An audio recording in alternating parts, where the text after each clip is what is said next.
India একটা পরিবারের মতো আমাদের, এটা ক্রমশ শক্তিশালী হচ্ছে। এই শক্তির ভারটাকে ধরে রাখতে হবে।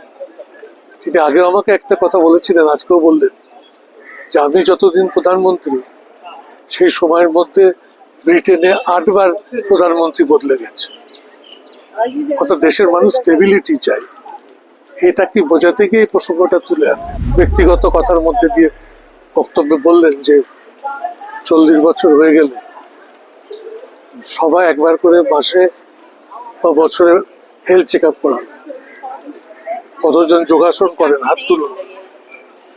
স্বাস্থ্যের দিকে নজর দিতে হবে, এটা একটা বড় সম্পদ আমাদের।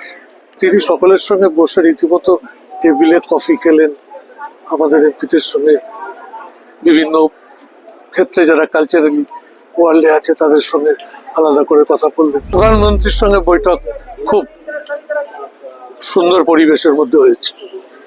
উনি মূলত আজকে বললেন যে কলকাতা, ভুবনেশ্বর এবং গুয়াহাটি এদিক থেকে কত শ্রমিকরা ভারতবর্ষের বিভিন্ন প্রান্তে যায়। ওয়েস্টার্ন এলাকা এর জন্য ডেভেলপ করে যাচ্ছে, কিন্তু ইস্টার্ন জোনে সেই পরিমাণ ডেভেলপমেন্ট হচ্ছে না। এদিকে আমাদের ভালোভাবে নজর দিতে হবে।